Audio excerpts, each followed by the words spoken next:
Kora mogik chang'wen mogik dwe mar 9 higa mar 2024 nitiere kama kare mayudo mago motimore pacho kaendi to kod pinje maoko moikone mesa makao weche manyien magi e weche maomiyo pek. Hillside and Arusha Academy fraternity finds it hard to believe that you are no longer with us. Ne en lit kod kuya lamo mar apar mar ringre jopuonjre manyocho tho e masira mar mach e skund Endarasha Academy Nyeri. That high-level prosecutions will ensue any time from now, including political leaders who financed, and we have evidence they financed people. Migao mar Rita Kithure Kindiki wacho ni obila ne otiyo maber e rakruok gi jong'anyo mag Gen Z mawacho ni ne nigi paro mar loko sirikal. Jopuonj kod jotije mbalariany ochungo ng'anyo bang' keto winjruok gi piny owacho. Oseng'ade matindo dong' mana puothe kendo le ok inyal yudo e forest. Chenro maduoko ngadho mar bungu ma Kodera ochakore ka riwruoge moko mag piny owacho okawo ting' mar pith mar yien.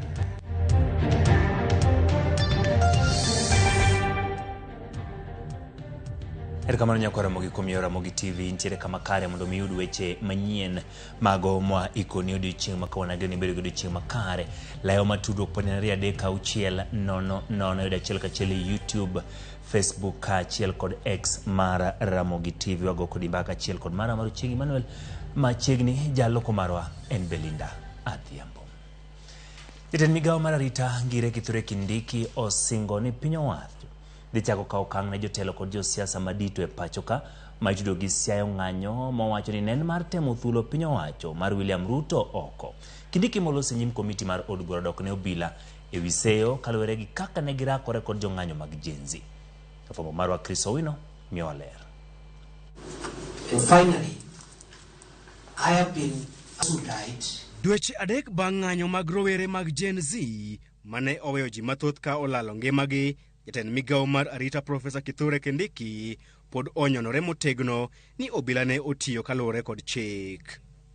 Ka olose nyim komiti mar od bura mochung' ne arita, Kindiki omako chung' motegno ni kata odoko ni obila oseyudo sayo mathoth e wi kaka ne girakore kod jong'anyo, obila ne otiyo kaluwore kod chik. It is not scientifically correct to say that when someone is reported missing, they have been abducted. It is also not scientific to say that if a missing person report has been made, that person has been abducted because they were participating in a demonstration. Kuom thuolo machielo, Kindiki pod oramo ni ji mane olalo ngimagi e kinde ng'anyo gin ji 42 ma ok ji 60 kaka osebedo ka iwacho kod duol mochung'ne ratich oganda KNCR. High-level prosecutions will ensue any time from now, including political leaders who financed, and we have evidence they financed people to loot shops, to kill Kenyans, expose them to danger, and we cannot countenance the kind of mayhem we saw in July and June. Kalore kod Profesa Kindiki, ji duto mane otho e kinde ng'anyo ne ok ochiel kod magina kod obila, ka owacho ni moko kuom jogo ne ochiel kod magina kod jonjore mane odonjo e ng'anyo. Kindiki omedo lero ni porono ni obila ne onindo e tijgi, piny Kenya ne doyudo midhiero maduong' e kinde ma jong'anyo ne omonjo od bura mamalo. We also had an attempt to ban and violate other protected areas, and those who took advantage of that expression of democratic opinion to commit crime also and intended to access State House and take it over unconstitutionally. Gichir, Kindiki osingo ni sirikal dhi chako tero e doho josiasa kod jotelo duto mane osiayo chano kata siro ng'anyo e yor omenda. We will do it. So we are going to prosecute high-level people who assisted criminals to harm other people, to destroy infrastructure, and they even made an attempt to actually bring down such a serious institution like the Parliament of the People of Kenya. I submit. Mabiro e kinde ma josiasa ariyo machiegni kod jalup jatend piny Rigathi Gachagua ichano donjonegi e doho kod ketho mar siayo tulo e kinde ng'anyo mag Gen Z. Josiasa go gin jaod bura ma Embakasi North James Gakuya, Benjamin Gadhiru mar Embakasi Central, jang'ad rieko e weche mag siasa ne Rigathi Gachagua, Wambugu Gunjiri, jating' ndai ne Rigathi Gachagua, Pius Munene kod George Theuri. Chris Owino, Ramogi TV, Nairobi. Jalup jatend piny Kenya Rigathi Gachagua owuok mager gi migawo mar arita ma wacho ni badhore kendo miene kanyakla kod jotelo mamoko gi tulo mag ng'anyo mane otimore pachoka dweche 3 mokalo. Gachagua wacho ni jochiw arita ema sani tiyo godo e yo ma ok ni kare mar kedo gi josiasa. Oloso bang' jatend migawo mar arita Kithure Kindiki wacho ni piny owacho dhi mako jotelo ma itudo gi ketho mag temo loko piny owacho kokalo e ng'anyo mag Gen Z. George Batimi Walera. Seche mano kende bang' jatend migawo mar arita Kithure Kindiki lero ni komiti mar od bura ne sirikal dhi goyo gono ngoke madito ma itudo kod siro ng'anyo manotimore pachoka mondo giduok penjo e doho e wi gima ging'eyo bang' obila mag okwach kich timo nonro margi. And I am informed by DCI that high-level prosecutions will ensue any time from now, of including political leaders who financed, and we have evidence they financed people to loot shops, to kill Kenyans, expose them to danger. So we are going to prosecute high-level people who assisted criminals. Jalup jatend piny Rigathi Gachagua kokalo e mbui mare mar X nenore kama oduoko Kindiki ka okoni oganda jo Kenya gin jomariek kendo mong'eyo chandruoge manomiyo gidhi e ndara ka bende onyiso bede migepe mag sirikal mondo kik yie ti kodgi e weche mag siasa. Rigathi koni timbe mag tiyo kod bede migepe mag sirikal e chiwo kum ne jotelo mani kod chung' mopogore weche mag siasa en kido mani tiyo godo e ndalo mudho ma ok owinjo bed ni timore e ndaloni. Koparo ne oganda jo Kenya ni kinde mane gikawo telo en kod jatend piny William Ruto ne gisingo ni ok gibi yie ngang' mondo apisa mag arita ti godo e weche mag siasa. Jalup jatend piny Rigathi Gachagua okoni en onge kod lwedo moro amora e weche mag ng'anyo koluwo ni joma chano mar thiche oko ni kod paro mar joka obel kendo gitemo miene kod chilo ka gitude kod ng'anyo manotimore pachoka dwe mar 6 gani kama ne jo ng'anyo dhi nyaka e od bura maduong' mar piny Kenya. Kaluwore kod oboke ma ogol kod obila mag okwach kich DCI, giyango ni nonro margi maling'ling' ofwenyo ji ma itudo kod chano siayo oganda mondo wiye owuog oko kendo siro e yor omenda ng'anyo manotimore tarik 25 mar dwe mar 6 mar higani. Jotelo mokwach kich tudo kod chano kendo siro ng'anyono oting'o jaod bura ma Embakasi Central Benjamin Gadhiru Mwangi ma bende ong'ere kod nying mar Oledhi kaka Meja Dong, jaod bura ma Embakasi North James Mwangi Gakuya ma ikoni ne otimo romo e magawa moro e boma ma Nairobi kendo bang' kano dadhogi ne gitamore chiwo simbegi mag ong'we yamo mondo timnegi nonro. Mamoko ting'o George Theuri, Martin Derrick Wanjiru Mbugu kod Pius Munene ma ikoni gin achiel kuom ji mani machiegni kod jalup jatend piny Rigathi Gachagua. Magi timore e kinde ma jalup jatend piny Rigathi Gachagua ka oloso e kinde alam ne ringre jopuonjre 21 manowito ngimagi e ndarasha e kaunti ma Nyeri ochayo ji machano thiche oko. People of the mountain are very good people. They are very trusting and they are very kind and they are very loving. They return love with love. They return kindness with kindness. They are very forgiving, but they don't forget. Kakoro weche nenore kama medo bedo makemkem e tend sirikand Kenya Kwanza. Jalup jatend piny Rigathi Gachagua omako chung' ni en mana ng'at migeto kisiasa ka jatend migawo mar arita Kithure Kindiki to ramo ni ji manokelo tungni e pacho ka nyaka duok penjo. George Bati, Ramogi TV.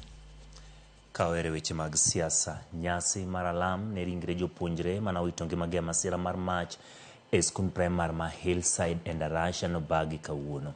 Nyasi manokelo kanyakla jonyuol, jopuonj, jopuonjre, wede kod osiepe kaachiel gi jotend siasa. Jonyuol nyiso lit magin go kuom wito nyithindgi ka gavana e kaunti ma Nyeri Mutahi Kahiga Osingo ni gibiro chung' gi jonyuolgo kendo chiwo sir mowinjore ne jopuonjre mane gige wang' mondo mi giduog e skul mar dhi nyime gi sombgi. Lydia Okeyo nigi ler. Okinyi ma tich ang'wen, ringre jopuonjre 21 mag skund primar ma Hillside e Ndarasha manowito ngimagi masira mar mach manotimore e skundno tarik 5 dweni nochopo alap ma Mweiga Stadium e kaunti ma Nyeri ne alam mar rapar.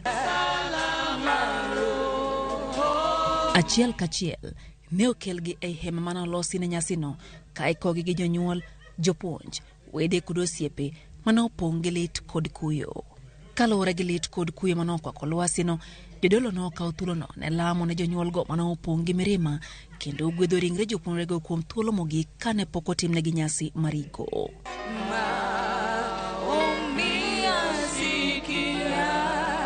Ten skund kokalo kuom achiel kuom jopuonjgi noluongo nying jopuonjrego achiel kachiel gi kitgi kaka yor nyiso tudruok machiegni mane gin go gi jopuonjrego. Success Kingori, responsible and disciplined.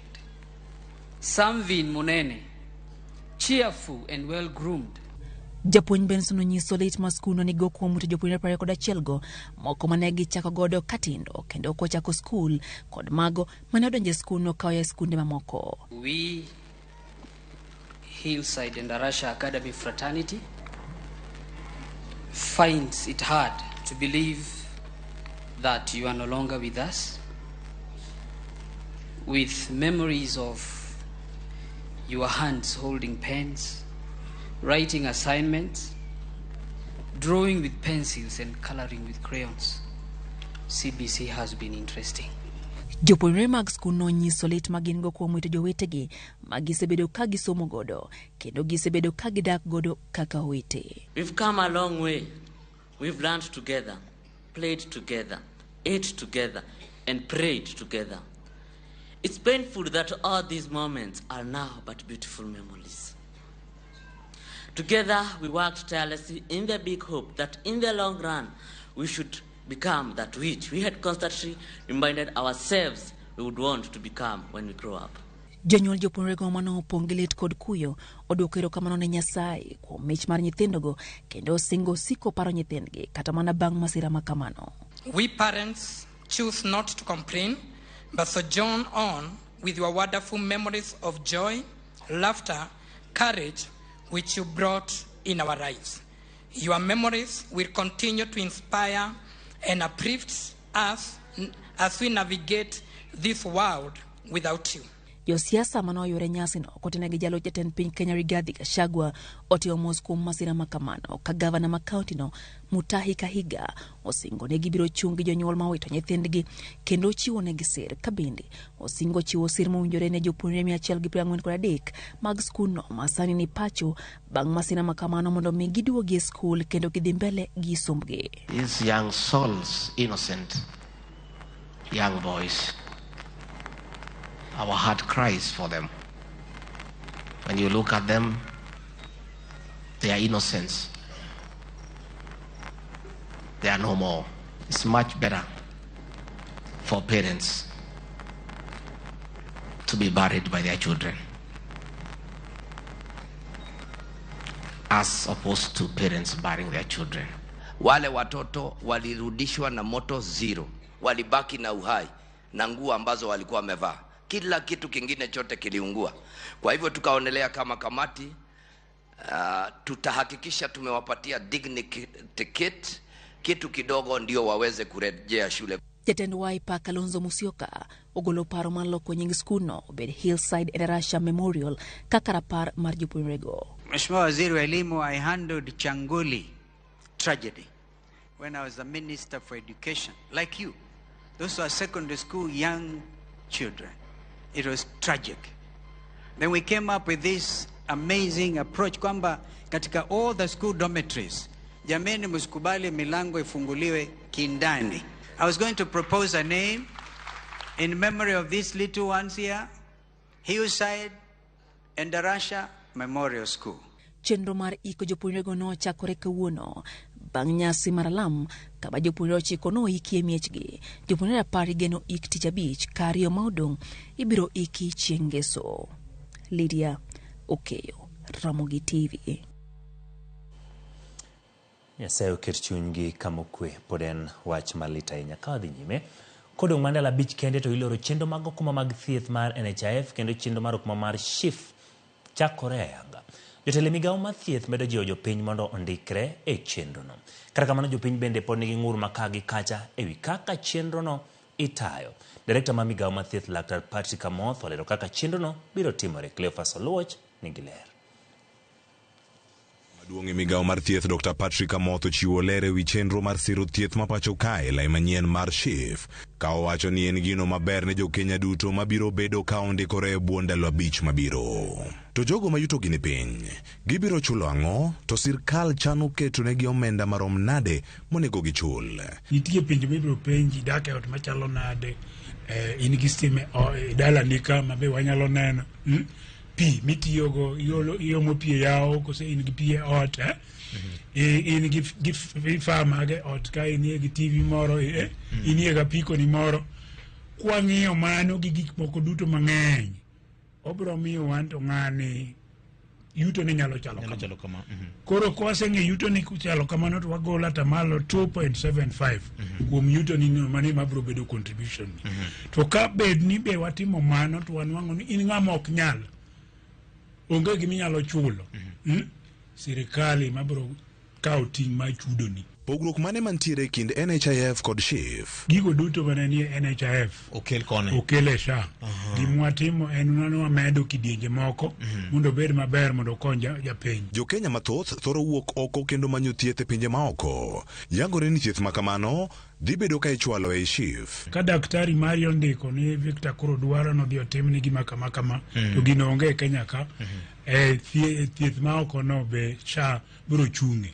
Ka in registered to be isetimo chudo mamari kaluwore gi kiwango moketni. Jo-Kenya mane pinje maoko bende ok owe oko. Gibiro yudo thuolo mar ndikre chenro mar SHIF. Watimo chenro gi Ministry of Foreign Affairs, State Department of Diaspora, mondo wandik jowa mani matiye pinje moko ma mora en kata gi contract mar dweche 6 kotieko to duogo dala ka to nwang' ka pod okumba ne nitie. E kindego jodak ma Kajiado bende okwa mondo wuog oko karomgi mondo gindikre chenro manyien mar SHIF. Rudi na maagizo zaidi kupitia administration ya wafanyakazi wetu wa afya, wale tunaita community health promoters, ili tuhakikishe kila mtu ameweza kufanya ama migrate from insurance to social health authority. Embui mar X, oganda jo-Kenya osegolo pachgi ka gikwedo chenro mar SHIF kokalo e hashtag mar reject SHIF, kendo ukinyi ka ukinyi paro manyien medo nyuolore e mbuino. Omi adwana kwa jothurwa wawuog kuom waduto mondo wadhi mondo wandikre. Riwruok mar jotije KOTU kotali kod jagoro margi maduong' Francis Atwoli ogolo duondgi ka gisero chenro mar okumba manyien mar SHIF. Dr. Amoth lero ni thuche ma kaluo thoro bedo malo ka irango tuoche kendo oganda wa onego wuog oko kendo ndikre chenro manyien ni. Cleophas Oluoch, Ramogi TV, Nairobi. Erokamano Cleophas kuom lipot machal kamano. Ka wadhi nyime, jodolo mag kanisa mar Anglican oriwore kod jodolo mamoko ma kanise kwedo paro mar chik ma geto jogo kanisni osuru. Jadolo maduong' mar Anglican Archbishop Jackson Ole Sapit oseo paro mar chikno ma isiro gi Senator ma Tana River Danson Mugatana kowacho ni kanisa ni pok okawo pache e wi okang'no. The church has not agreed that it has not been able to manage herself, and that's why we cited we have our constitution. It is enshrined in the constitution that there is freedom of worship in this country, and therefore there was no public participation, that the church was involved in looking at what is in that bill, and our take is that that bill be withdrawn and any discussion need to involve the church. Why don't we regulate ourselves through our formations, which we understand each other theologically and doctrinally, so that it's not the politician to tell us which denomination is doctrinally right because they have no capacity, but we as churches are able to say this church has the right doctrine or wrong doctrine. Jatend piny Kenya William Ruto ojiwo jotelo mag pinje Afrika mondo obed kod duol achiel e chwalo dwaro margi ahinya to koroka chenro mag yudo sir kowuok e aguche machiwo omenda ne pinje mondo rakre gi midhiero mag lokruok mar chal mar kor lwasi. Ruto molo sirmo margi kaka jotelo mag Afrika marango weche mag rakruok gi midhiero mar chal mar kor lwasi wacho ni Afrika nyaka ket liet maneno ni omed gi omenda ma ichiwo ne siro chenro makamago. Romono ne gibago tenge mar romo mokelo kanyakla jotelo e riwruog piny mangima UN e boma ma New York. The African Union's Assembly, CAOS, was established by the mandate is to spearhead, to share this opening statement. Last year, global investment in energy transition reached a record 1.8 trillion, a 17% increase from 2022. However, Africa attracted less than 3% of this spending, accounting only for 0.6%. That is only 2.7 gigawatts of the 473 gigawatts of new global renewable energy capacity last year. The pledge of $792 million to the Loss and Damage Fund at the 28th Conference of the Parties in Dubai are like a drop in the ocean compared to the magnitude of the resources required to address loss and damage annually in Africa alone. Jopiny mane nigi mirima mager ochielo gi kite monego rawera moro ma hike ni diere ma chichni osebedo kanyayo kuo mar apiko e chiro ma Nyangweso e kar chieng' od bura marangwe kaunti Homa Bay. Rawera ma nyinge ni Ibrahim Onyango ne jopiny ochielo gi kite monego ka gitude gi kuo mar apiko moro mane wuon gi ochungo e chiro ma Nyangweso. Jatend nanga ma alworano Kenneth Odero siemo jopiny ewi tim mar kawo chike lwetgi giwegi kendo ginego jogo mag chichgo kar manto gitergi e lwet obila ema mondo miyo tim nonro. Oyudo ka luoko gari for 2 hours nyiena ni buta ka an buta kendo aneno ka chalo ng'at mo spy gimoro to obiro to nyisowa the same number plate mane bwana ni oyud ka riembo e mar bwana manolalni to ko wachako bedo piny wago mbaka to oluongo jo county council mamoko reinforcement bwana man go pingo mondo bi mondo wadhi ka kwa mako nyieno to nyieno konenowa kwa go mbaka gi achiel kuom ja county council no ba piko ne no lal tich adek to ng'eyo maber ni mayo jal mano kwala piko ne to nyiecho wuoge ng'wech to ka piko machielo ringo go tambe nikech aluoko gari akawo gari ema ringa lawo gi go apiko yudo tek to kiseyude to ng'ato biro kawe yo marais koro an kaka ja apiko ok aja apiko to kaka ja apiko takwayo ni ewi jok te ji duto te mosekwala apiko gi ung'i kaka utimowa mondo mi wayuda apiko nikech mage kuonde mag konyruokwa. Jakuo moro obiro kendo otemo kwalo achiel kuom pikipiki mag ji ka koro bing ni onene kasto mob omake koro bing ni kawuono en chieng' chiro mob omake mogoye monege ji ang'eny wagocho ne askeche to gikawo muda mang'eny kapok gibiro kendo koro mano otamowa kaka inyal geng' ngimane. Nyakwara mo gi lipot ma weche mag jopiny mane gi mirima mager mane chilo gi kite monego rawera moro ma gi chichni osebedo kanyayo kuo mar apiko e chira ma Nyangweso motiyo godo tielo mokwongo mar weche manyien e chenro mar ang'ich welo. Kik idhi mabor pod wantiere kod mathoth mawahikoni.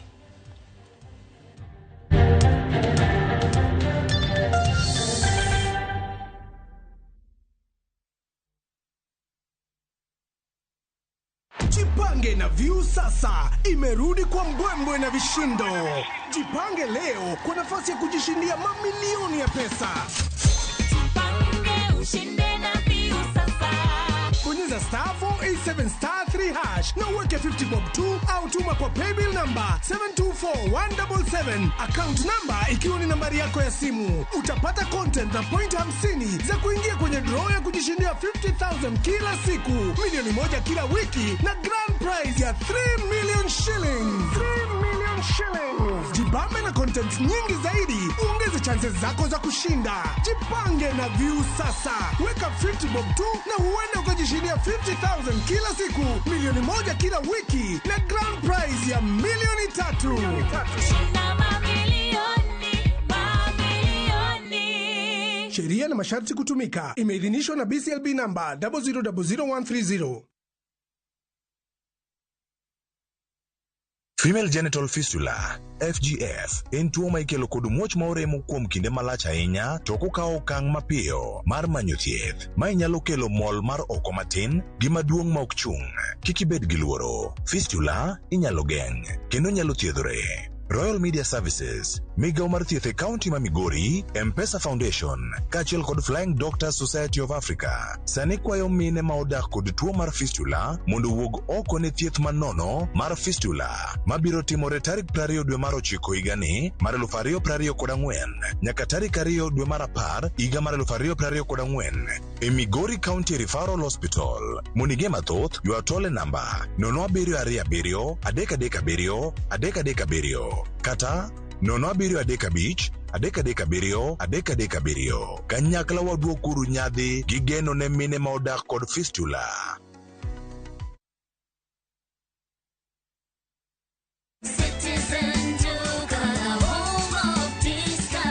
Time ya kupaka rangi imefika. Citizen Duka, the home of discounts, inakuletea ofa poa ya rangi za Crown kutoka Mudhokinjo. Crown Vinyl Silk lita 20 na Crown Vinyl Matte Luxury lita 4. Ukinunua kifurushi hiki kwenye Citizen Duka kwa 14,900, just imagine una save 1,250 shillings. Bonyeza tu *487*5# na ulipie saa hii kabla bidhaa hazijaisha. Ukilipa utapata SMS ya kuconfirm, halafu uchukue package yako kwenye Citizen Duka counter katika duka la Mudhokinjo karibu nawe. Citizen Duka, home of discount.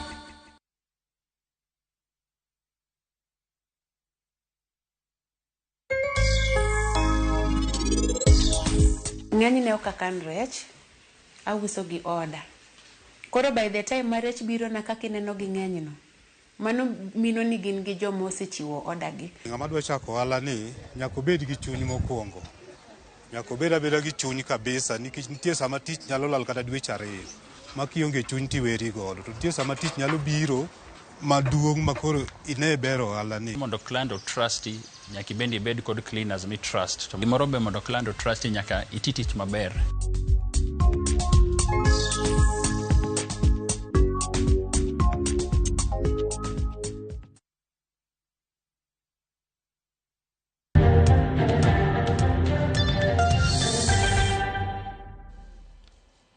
Erokamano kuom medo keto Ramogi TV. Riwruoge mok mag piny owacho mochung' ne rito alwora komakore gi migawo mar alwora e kaunti ma Homa Bay ochako chenro mar ndalo 2 mageto pith yien tielo 10,000 e bungu mar Kodera. Riwruok mar Seth Ogelo Foundation kosir kod Miti Maisha ne ochako chenro mabende osir kod piny owacho mar kaunti ma Homa Bay gi lek mane ni bunguno odok e chal mare ma higni machon. Alia Beach nigi ler. Bungu ma Kodera ma yudore kachud bura ma Kasipul en achiel kuom bunge manitie kaunti ma Homa Bay ma sirkal oyango, kendo bende en achiel kuom kuonde ma ywayo koth e kaunti ni. Kata kamano ywak osebedo kaluwore kod tim ma jopiny moko nigo mar tong'o yien aoya e bunge ni, kendo osemiyo kwand yien odok piny mokalo e bungu ni. Mae momiyo riwruoge mopogore moko mag piny owacho ma osebedo ka kedo ni alwora ka otelnegi kod Seth Ogelo Foundation kod migawo mar alwora e kaunti ni ne ochako chenro mar ndalo 2 mar pith yien e bungu ni. Forest onge mokwongo nikech oseng'ade matindo dong' mana puothe, kendo le ok inyal yudo e forest. To ma iyudo ka nikech kelonwa tabu mang'eny. Sani iyudo kata ka the pattern mar koth ok en kaka chon. Ok inyal ng'ata ng'eyo ni ipitho karang'o tidhi kayo chambi karang'o nikech change mar environment.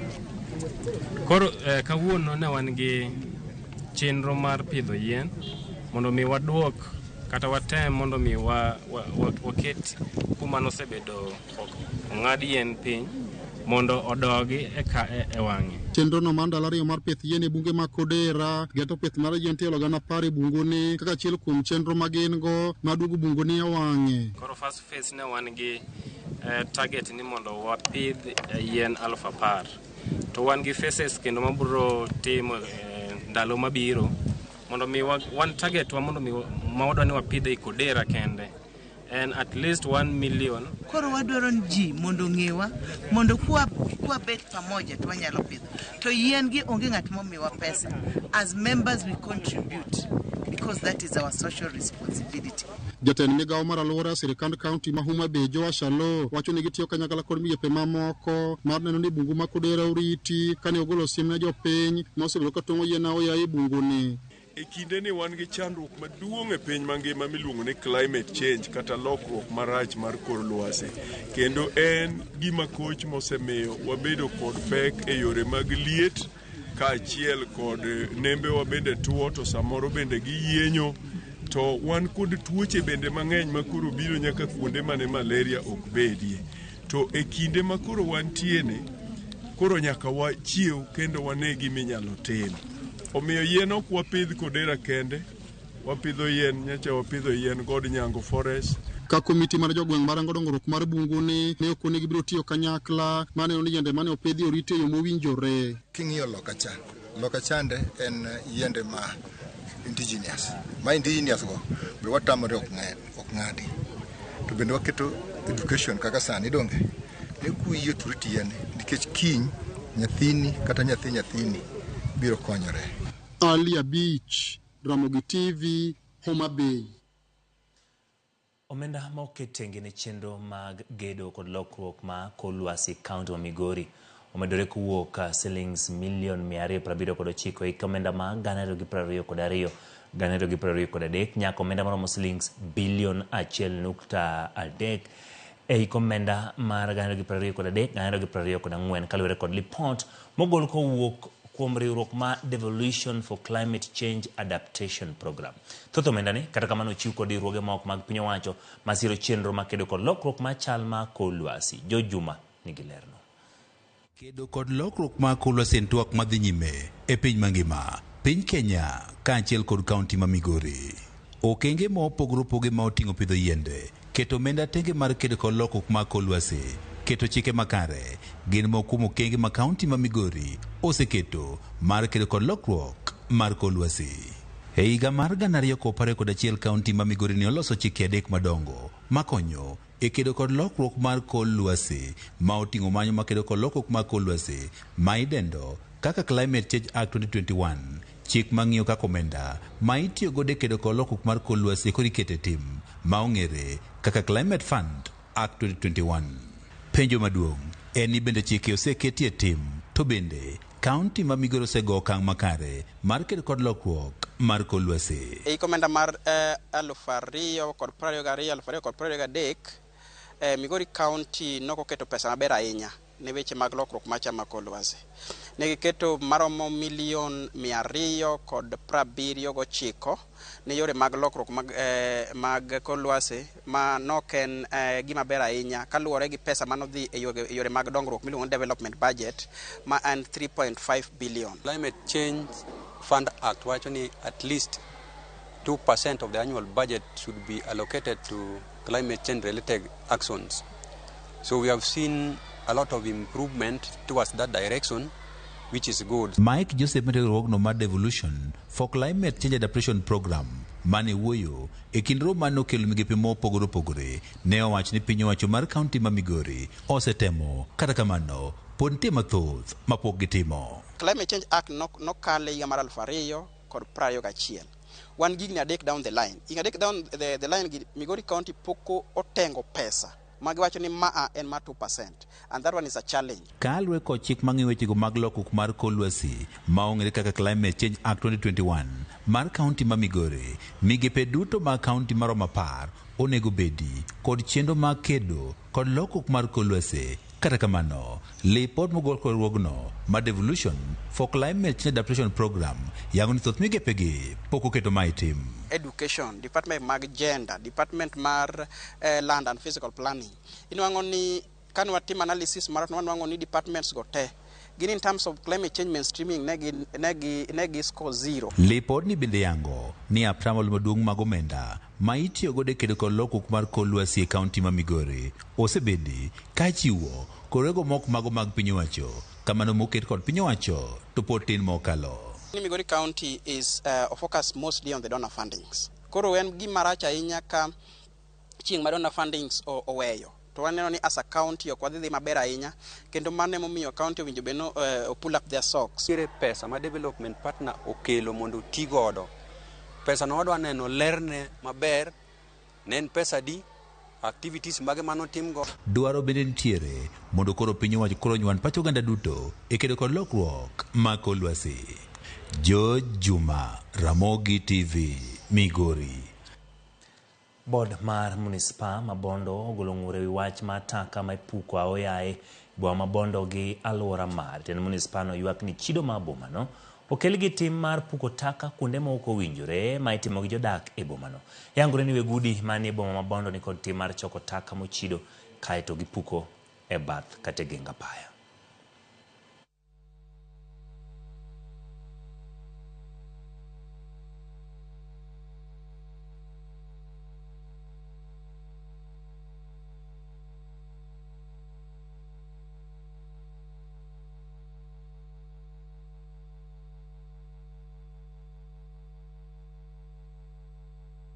Wayudo ni ng'eny landlords kada jomo dak estates ma oko go gionge gi kuonde malong'o ma gipuke yugi ma gi designate. Koro ng'eny gi nwayudo complaint mang'eny ahinya e buraka.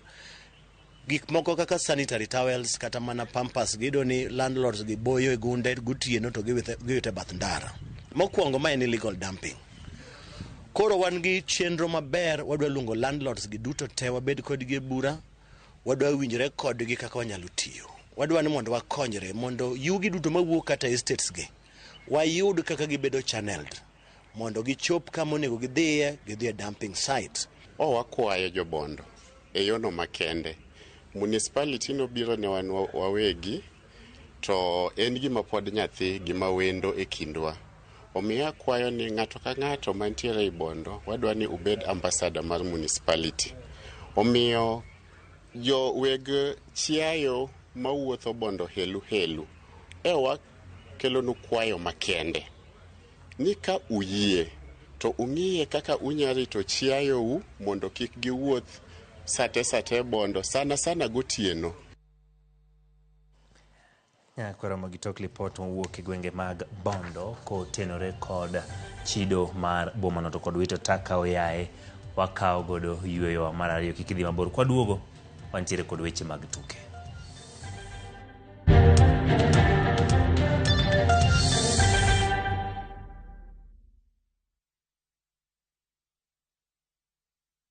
If you're flashing I am here and I am not calling back, it is because I am a runner and I ran out of airtime. New on View Sasa, Jolly Slekong. Due to public command, I come to real life now. A marathoner who can run through your ribs with his humorous lines. Even when I met my wife for the first time, I ran out of words, I ran out of breath, then I ran crazy for her. Now I jump into conclusions. Enjoy these hilarious and entertaining stories of Jolly Slekong. Yani, ikitikwa makuna. Exclusively on View Sasa. Thank you very much. Karibu tena, asante sana.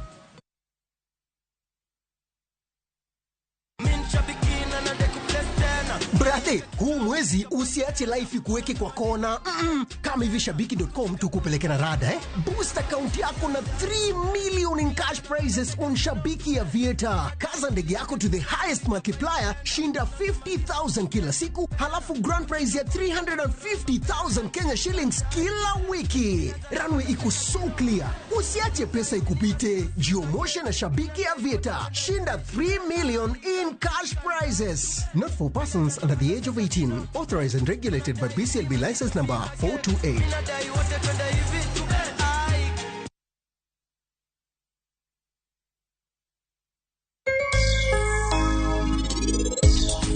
Baram, ini wachoga mana weche manono kae. Nikech ini wachoga mana weche manono. Baram, wukoda gdol mapiny.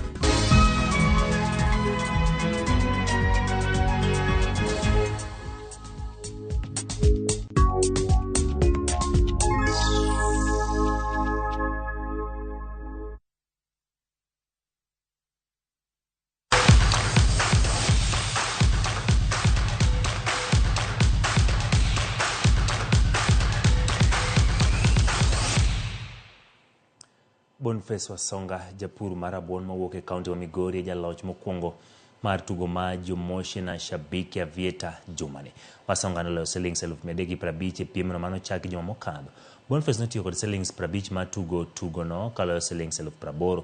Kalone ne ondiko kinde malach ka ene Avieta na miyo mich ma silings 350 e piemno ma miyo mich jago moriembo ndege nyaka odds mamalo mogik. Shabiki.com nigi omenda mathoth ma iloyo 50,000 pile ka pile, 350 juma ka juma, komenda miloyo duto en milion 3.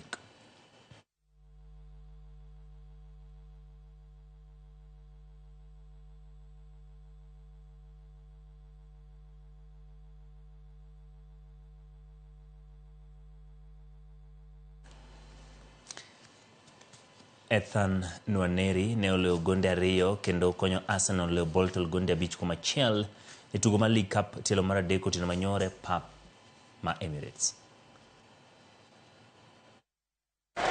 Nichols